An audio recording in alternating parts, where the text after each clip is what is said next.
It's 11 for you? Yeah. Oh, great. Is this what you do full time? Not quite. I freelance, so my time is kind of all over the place. I'm in my currently it's about 95% built audio post production studio. Ooh, So I work in film most of the time. Um, okay. so then yeah, do this and a podcast and stream like Yeah. kind of all over the place a bit.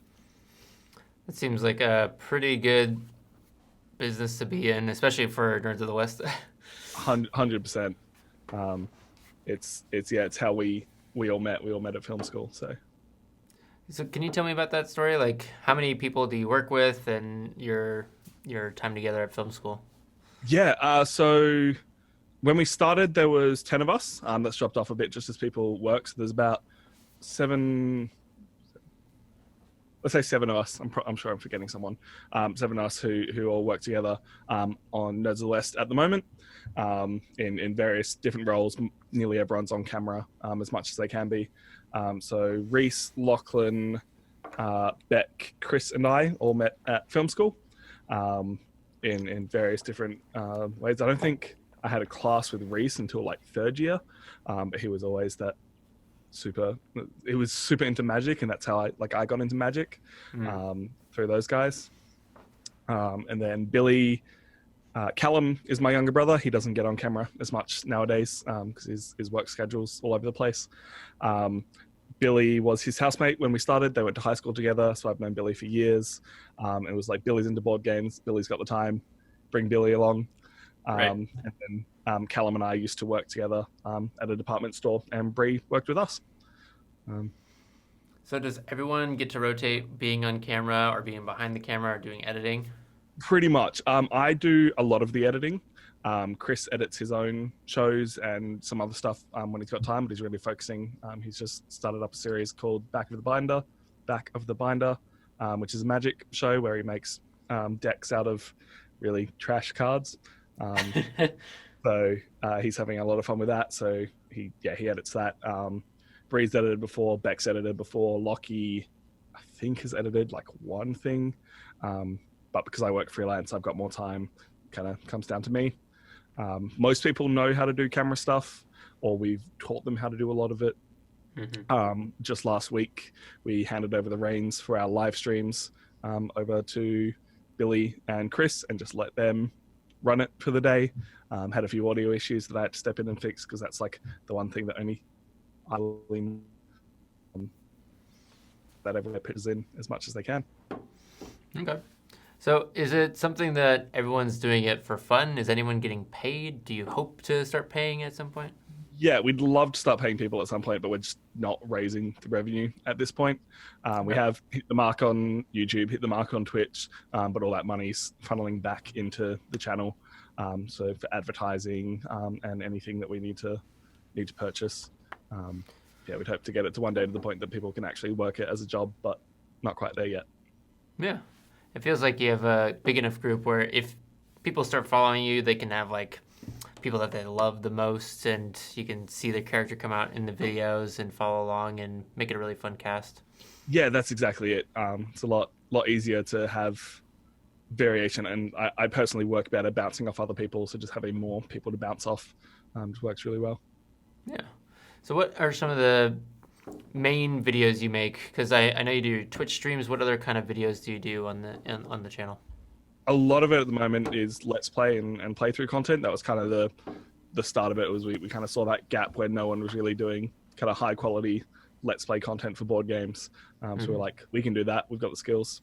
Let's take a run of it, and we all really enjoyed it. So that's the majority of our content. We've done smaller other things, kind of twists on let's plays where we go out and play games in kind of locations that fit. So we played a game about dragons in a little castle that we knew was nearby. Nice. Um, and then we did how to plays when we first started, but they never really got any traction, so we just kind of left that alone.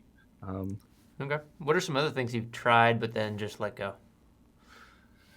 We've done a bit like roundtable reviews, but we never felt confident enough to really go at that. We really got into Rising Sun at one point, and we wanted to do like I guess you'd almost call it a podcast just about Rising Sun, but that never. Yeah, we never felt confident in that. One of the big things we've always done is test before we release. So it's kind of something we picked up from other content creators is the first things you make are always going to be bad. So make things in-house first and then put something out. So if we don't feel happy with it in that test, then I don't think we even ended up filming the Rising Sun thing. We just talked about it and then went, there's not enough here. We'll leave that. So the test is just like, do you as the creators feel like it's fun content to enjoy? Exactly. Would we watch this? Okay. What other stuff have you been trying in the channel that has been working? Live streams have been killing it, especially Magic live streams. A bit more technical with more cameras and automatic card recognition. We had so much fun with that. So That's pretty cool. Time thing to get back to that and do more of it. And then what did we just like twists on stuff. We had a lot of fun doing. We did a playthrough of Fog of Love, and then I'm not sure if you played Fog of Love, but it plays out in scenes like a rom-com. Okay. So we went and filmed those scenes and overlaid them over the top like skits, and kind of matched up the audio so it looked like we were talking and like. Like that was a lot of fun. Kind of flex those film creative muscles a bit more. Had about 40 people at my house just to shoot a 4-second party scene. That's so fun. So with the Magic content, the thing I've noticed with board gaming versus like Magic the Gathering is at least like there's some indicators that on Reddit, Magic the Gathering's got like 250,000 subscribers and board games has 2 million. But what's funny is on Reddit, you can see for the board game subreddit, like 2,000 active at any time is like the average. But for Magic, an eighth of the size of the subscribers has about 5,000 on average actively on there. And I think that's pretty indicative of like a lifestyle game where people play Magic the Gathering as their game of choice and really get into it, into the strategy, into the actual content of it, versus just board gaming in general. Maybe like 95% of the content that comes out is irrelevant because they're games you don't play or games you're not interested in. And so I've been learning that there's like a difference between the two hobbies because I played Magic for about 3 years and then I got into board gaming. And I enjoyed board gaming more because I can invite more of my friends easily into it. But the content and the stuff I watch on YouTube is totally different. And the way that I consume media is totally different. And it's more about the news rather than about strategy, rather than about tournaments like it used to be. So I wonder, like, what are your feelings on that? And, like, do you feel like you'd be pushing more Magic content because it gets viewed more and less board gaming content? No, we'd like to push it both. Where we go with YouTube is a bit up in the air at the moment just because we don't want to be doubling down on playthroughs on Twitch and playthroughs on YouTube. But at the moment, that's where we fit. For sure. People, because Magic is, I'd like to say it's a lot simpler, but that game is insane. Because there's less to constantly be aware of, you can then focus more in on those specific things. So you've got the time to learn how certain cards and certain decks and how certain things work together. You've got the time to mess around with dumb ideas or really focus in on one kind of commander deck. But with board games, it's like if you spend that much time on one game, you're never going to touch anything else. Like I play a lot of Star Realms. Don't play anywhere near as much Star Realms as I do Magic. Like it just doesn't work out that way. Eventually we'd like to do, if Twitch really takes off, do a Magic stream every week, a board game stream every week, and probably a role-playing stream every week. But that's probably a bit further in the future. Okay. Are you playing Dungeons and Dragons? Are you doing Pathfinder or other RPGs? Yeah. We have touched RPGs a bit. So a couple of weeks ago we did the new, what do they call it? Cyberpunk Red Jumpstart Kit.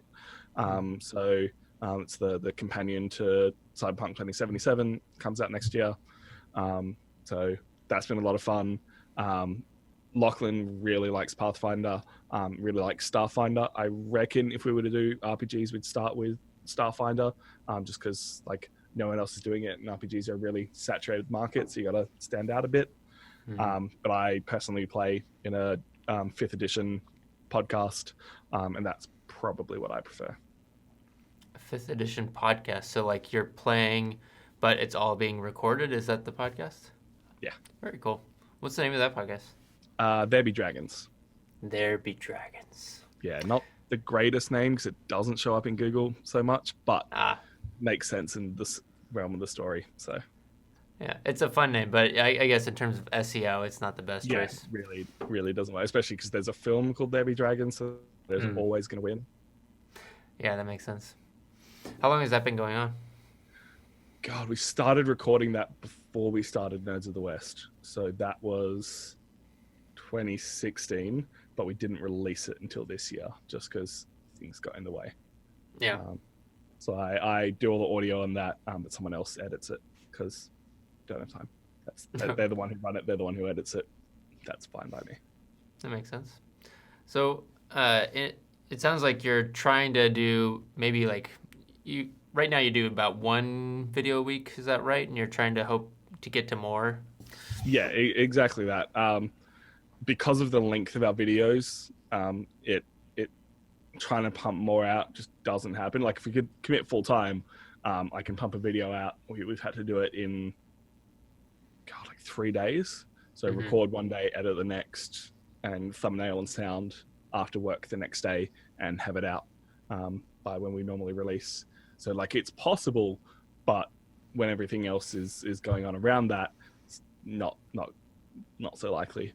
Especially when you have to play test games first to find out if they're gonna work, which is where Twitch is really handy because we can just play games for the first time live and have that bit of audience interaction to help out and help us through. How do you pick the games that you're testing out and then finally playing? A lot of it's hype. It's the kind of YouTube formula where you need to play what people are looking for. But the other side of it is there's games that we really enjoy that never get talked about, either because they don't know or they're just really old.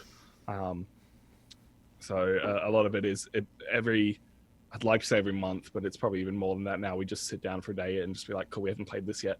Let's play it. And if we really like it, we'll do a video on it. What's one game that you really like, but it's in that category that wouldn't show up in search or people aren't looking for it? Probably the Carcassonne expansions. Like people really seem to like base Carcassonne, but there's a whole lot more that like, unless they're really honest, then that check it out. Or the Flick 'em Up Dead of Winter. I really like that. The rest of the guys aren't huge on it, so we just haven't gone onto it. I feel like Flick 'em Up could make a pretty dynamic video if you get filming in. 100%. It's just whether or not, because it is at its core entertainment rather than a review. You've got to really have that energy and drive to carry through with it. So if not everyone's into it, then it kind of just dips and the energy's not there and it's not fun to watch. Yeah. Have you had a session where you felt like one of the members of the group or multiple just weren't there? And a couple of our early videos nowadays we probably wouldn't release, and we kind of learned that lesson. And there's stuff we filmed that we just never ended up releasing because we just weren't happy with it. Would you ever have guests on and just try and go with like maybe like a significant other or a friend that wouldn't normally come to see if it changes up the dynamic? Yeah, we've done that a bit with streams. Once again, it's once you're streaming every week, it's really easy to test things. Yeah. So there's a couple of our friends who do their own role-playing stuff on the side. That's just, we bring them on. So we had them on last week for a class tournament. And just trying different people, seeing what fits. Okay. I saw that you've upgraded your studio fairly recently. Can you tell me like what it was like to film and edit and make content before that, and what it's been like afterwards? And do you feel like it was worth doing all the work to upgrade your studio? 100%. So the old studio was in Lachlan's garage. So he'd just move his girlfriend's car out, and then we'd all be able to fit in there. It got very hot because we had some very bad lights. Like they were cheap and they worked, but being in Australia, once it hit like November, we could no longer film. It would easily get to 60 degrees Celsius in there if we were in there for too long. Because just like,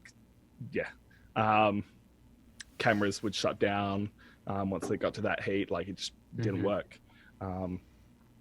So then, like we kind of looked at it and went, cool, this is working. Like it's growing slowly, but it's working. So let's put the time in. We were originally going to kind of keep the same kind of set, and then we went, no, let's just totally overhaul it. I made the call that I wanted the nice, pretty colored lights in the background, which has just been the best thing because Twitch interaction, just able to customize the look of the set just with like the click of a button. That's been so good and so worth it. And then just having a computer dedicated on set to dump cards and scan things to make graphics and just made everything that little bit quicker. And I work as a location recordist, so buying a bit of extra sound gear, it's not a huge deal. So yeah, it's just been, it's been really good. It was a long process. I think we started building it, started kind of planning it in January, February, and didn't get it built and filmed anything until like June, July. Oh wow, so a few months. Okay. So so besides the extreme heat, what have been the other challenges that you faced in building the channel and doing things for it? Time is always something. Like you're always going to run out of time to do everything that you want. Kind of managing that many people has been kind of rough, just timetables and then just how different people interact. Because a lot of people, apart from us who went to film school together, didn't know each other. So just like building those relationships and getting that kind of confidence in each other when we filmed. And then just getting everyone upskilled because a lot of our guys had done a bit of editing in film school, but like getting up to like the point that you can kind of just sit there and get in that zone and work through it was very different. I'm trying to think what else.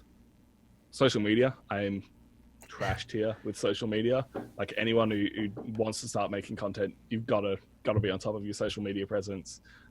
Fortunately, Bree is fantastic at that, so we just like handballed it across to her and she deals with everything. So what other marketing stuff do you do besides just posting your videos on social media? Do you do anything else? Try and post to Reddit, which I guess is social media, but Reddit is really hit and miss. In person, so we try and get it in like as many local board game stuff as we can. That's also really hard because a lot of that's on Saturdays and we stream on Saturdays now. And then Google has just the best marketing tools. We haven't really touched Facebook's marketing yet. Google,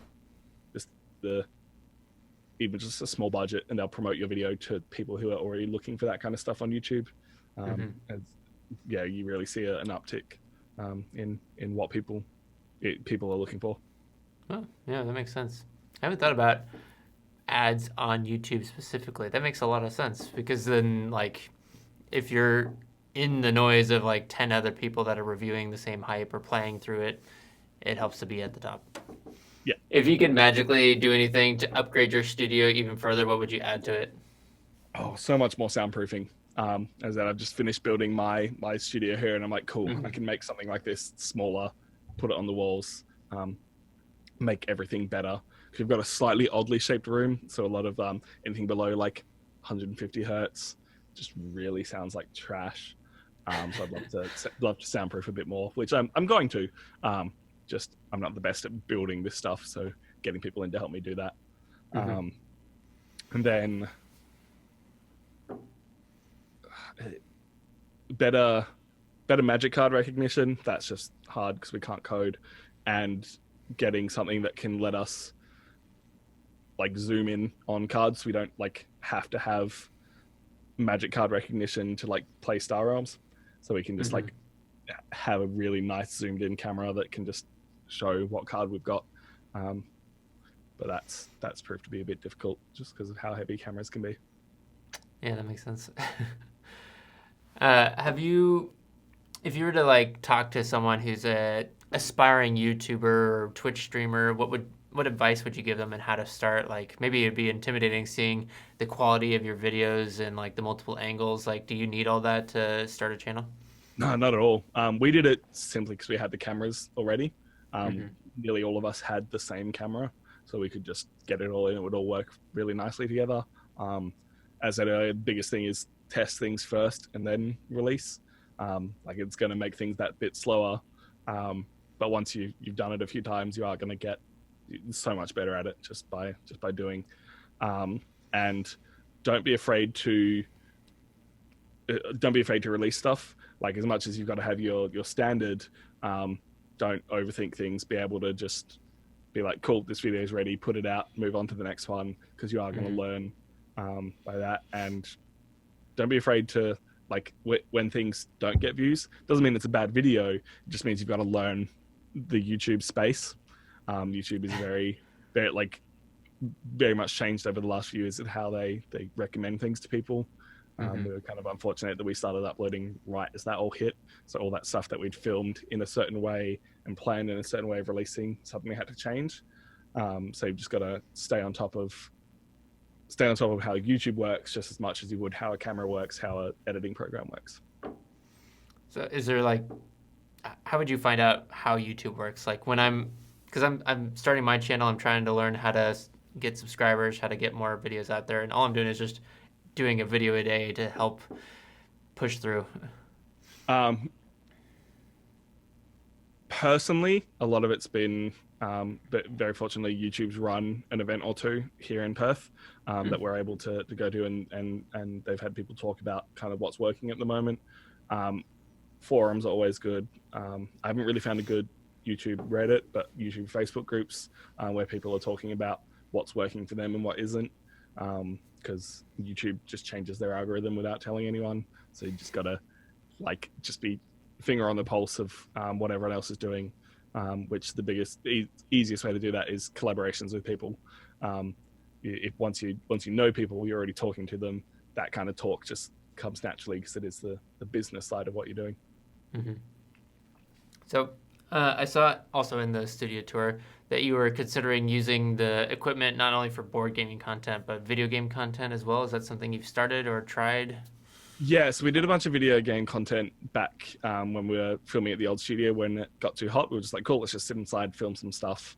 It'd be easy to release, easy to edit, which it was. Never really went anywhere.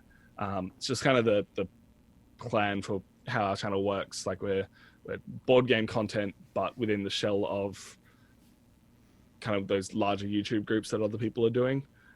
So like you want to come back to us for our personality, for our friendship and how everything comes across on camera.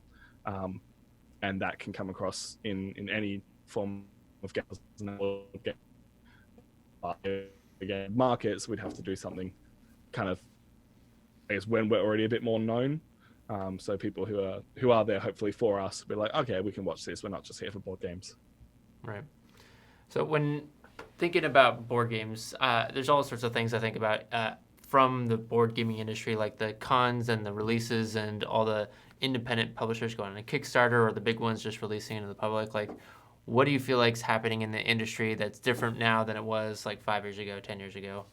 That's really hard for us. Being in Australia, we can't connect with that side of stuff as much. There's a couple of Facebook groups that really help. So we're always, like keeping in touch with as many people as we can. But there's no big cons here. There's PAX Australia, which was just on in October. But even that's not got a huge board game presence. Like there's a board game area and there's people selling board games, but it's not as big as like Gen Con or something where people are really like testing and pushing things. So that's probably one of the biggest struggles for us. Just geographically, it's harder to stay in touch with people and keep that finger on that pulse. Kickstarter obviously really changed things because other people really want board game like reviews and playthroughs for their Kickstarters, and a lot of people are learning that you've got to get that done early, which is nice. But we've had people be like, "We're releasing this next month," and we're like, "No, sorry. No matter how good your game is, that can't happen." Have there been like being in Australia, it sounds like there's a lot of challenges. Have there been any games that you really feel like would be great content but haven't gotten because of shipping or availability or something like that? Yeah, there's been a couple of bigger people reach out to us and then find out we're in Australia, and then we just haven't heard back from them. Whether or not that's because we're in Australia, we don't really know. But yeah, it just didn't happen. But has meant that there's been a lot of really great Australian developers that we've been able to get in contact with, who've contacted us because they can't send things overseas because it's so expensive. But sending it here is really easy. Mm-hmm. But yeah, that comes with its own problems with just smaller market and smaller audience. That makes sense. So, what are some of the games that you enjoy playing right now? Well, I played Tapestry for the first time today, Oh yeah. so that was really fun. We finally managed to get a copy of that. Um, Obviously, only played one playthrough, so haven't really hit any of those kind of issues that anyone had. Um, like a 60-point difference didn't seem that crazy to me. Mm-hmm. I always really love Battlestar Galactica. Don't get to play that anywhere near as much as I want to. Um, Everyone at Nerds of the West just fell in love with Tiny Towns this year. Oh yeah. Just like that game is so good. It's so much fun for anyone at any level, which is kind of the area we have to aim for. As much as I'd love to do really complicated games, they don't come across in content so well all the time. Mm-hmm. Thought I closed that. So yeah, like there's that nice middle ground where we kind of play a lot of our stuff. Got a really, God, what are we trying and play soon? More Tapestry and not Tiny Town, Little Town. Mm. It's like a modular worker placement game, which is it was just really interesting. Modular worker placement. So, are you making areas to place the workers, or Yeah, just so there's like interesting? a kind of big expanse of land, and you've got your three workers as most worker placement games have, and you buy the buildings to then place down wherever fits. Some things work better next to forests, next to lakes, and then whenever you activate a worker, you activate all the spaces around it. So Mm. you're trying to build like a really good combo of buildings while also keeping a hand on your resources because you got to feed your workers and be able to afford buildings. So every game is very different. Interesting. I, do you get to play games besides games that you play for your channel? Because I found that like with my YouTube channel growing, I'm essentially just picking games that I can make content for, or at least I'm doing that a lot more often now, and so We I try miss out to. on others. Yeah, we definitely try to. With streaming, it's made it a lot easier because we don't have to focus on stuff that will be done in like an hour. We play games that we really. So we played Tapestry today to hopefully play it this weekend, but it's going to be like 41 degrees, and we're like, no, we can't sit in a studio with 5 people when it's going to get to that hot. So we'll play Tapestry on stream sometime soon. Yeah, it's kind of the same situation as you, where we try to play other games, and we've got Boxing Day locked in to just play a bunch of stuff because most people have time off work. But Mm-hmm. in the back of your mind is always, is this game going to work on stream? Is this game going to work as a video? Yeah, you're always considering that now. Right. And for your streams, do you feel like it's important to play a game once before you actually stream or record, or do you just do it live sometimes? Not always. We definitely just do it live sometimes. A lot of the time we really like one person to have played it before. So we did Fury of Dracula, where only I and Beck had played it, and then the other guys were just in blind. But it's as long as the game's not too complicated, then we can get away with playing it on stream. So we do always do our research beforehand, make sure we've read the rules. But like with something like Tapestry, we're like, no, we had to play it once first to really get a handle on it before we went live. That makes sense. So when you're making content, who's the content creators that are inspiring you and you're trying to reach that kind of status? Well, tabletop was always going to be the big one. We kind of saw tabletop stop and decline, and we were like, cool, we can do that.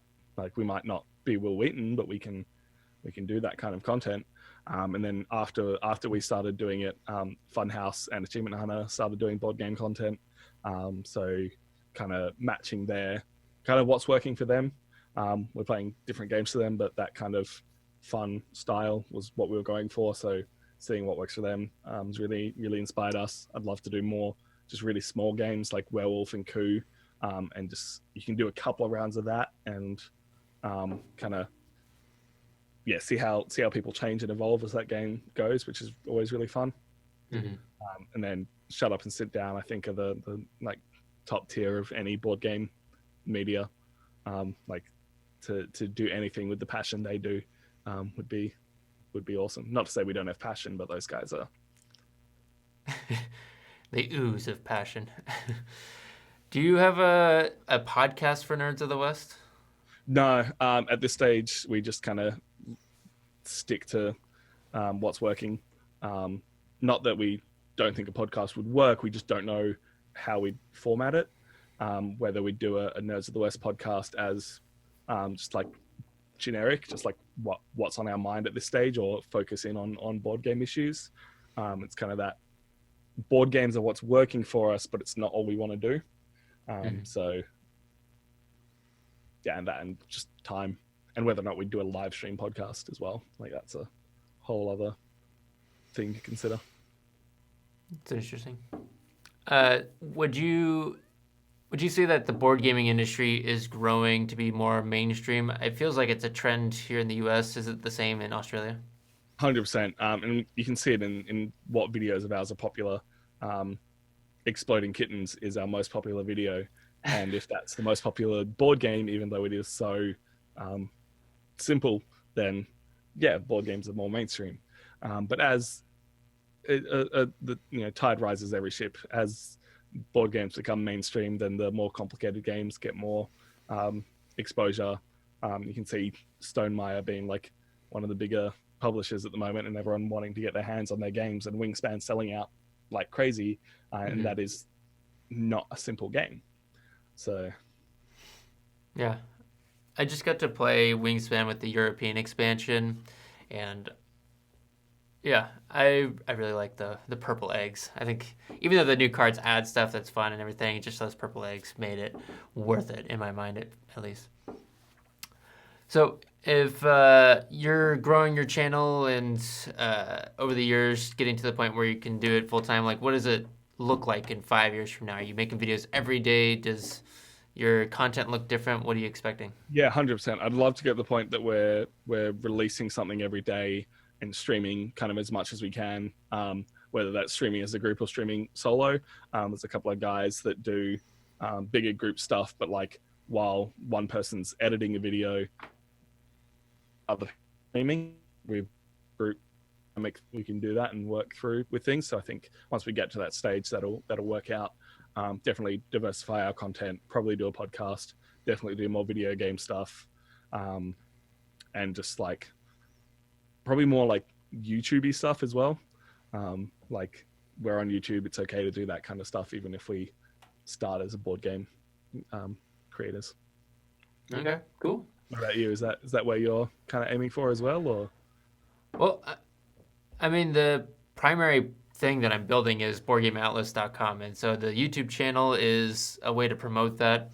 And so I'm like finding that certain content works better than others. And even though I enjoy making reviews of games because it's fun to play it, and then it's fun to talk about it and show it off, and I like the format I've come to, those get the least amount of views. And I think it's because, compared to an announcement that Catan is having Niantic create a virtual reality game or augmented reality game, like that gets a lot more views. Or like how South Park did a parody of Tom Vasel's Board Game Breakfast, that gets 3,000 views, but then my Dominion review gets 100 views, because who wants to watch the 1,000th Dominion review compared to like what's happening now? Yeah, exactly. It's exactly what we found, where on one hand, you've got the games that are really hyped at the moment, so people are searching for them. But like, you also never quite know what people are searching for. Like, our Saboteur video did really well for some reason. Hmm. Like that was like we really love Saboteur. It's a lot of fun, but then like 3 months in, it just suddenly got a lot more views. Oh, And part of it was it getting recommended on someone else's channel, which is kind of the big thing you need at YouTube these days. Is either someone else shouting you out or just randomly the algorithm decides, oh, people are looking for that video. That means they're looking for your video as well. Yeah, like you never know when a video is going to take off as well. As I said, Exploding Kittens is our best video, but it did nothing for like 6 months, and then it took off for no reason other than I think around December people were looking for Exploding Kittens because Christmas. Yeah. Makes sense. So, if people want to find you and the content you make, where can they go to find that? YouTube.com/C/Nerds of the West. I think if you Google Nerds of the, we're like the first thing to show up now, which is great. But Nerds of the West on Twitch, Facebook, West Nerds on Twitter. Instagram has been really good for us. We're really trying to just like make content just for Instagram. But that's another time sink that we just haven't really hit at the moment. Okay. And is there anything that's coming up that you want to share with people that are listening or watching the video? We're working on a Root as a war documentary because I love documentaries. I think anyone who's getting into filmmaking should start by making documentaries. So just like once we played Root a couple of times, we were like, oh, this could be really fun to like recreate some of these battles and tell like the story of what happens in our game of Root in a slightly different way. So don't know when that'll be coming out, but that's something that we're working on. We like to do one of those bigger projects every year. What else are we doing? Just experimenting with live streaming stuff. If Twitch board games or just live stream board games interest you, we're trying to do different stuff all the time, different camera work. I'd love to flick them up with like a handheld camera that you can see exactly how we're doing it, but that hasn't quite worked out tech-wise yet. That'd be cool. You should check out that probe camera. Have you seen that before? It's like really long and able. I feel like that would be perfect for flick 'em up because you get some really sweet angles. Yeah, it's more sending it to the computer that's the problem. That's a good point. Yeah, it'd be tough for live stream. Have you out the door? Like, have you played or are you looking at the? I don't know if it's available. The Root RPG. That was on Kickstarter like 2 months ago, I think. Yeah, like I heard about it. No, I honestly totally forgot that existed, but that's definitely something that we should look at. Because like the Root war game documentary sounds like you could have like the first chapter and then like play through the RPG and then it's like a more detailed, like in-depth character-wise chapter or something as a second documentary afterwards. I'm absolutely gonna have to look that up now. Yeah. Very cool. Well, Tom, it's been great chatting with you, and I really appreciate you taking the time to talk with me. Oh, well, yeah, super keen. Board Game Atlas has been super good so far. See how it grows. Yeah, awesome. Well, thanks, and I'll talk to you later. Awesome. Thank you so much. See ya. All right. Bye.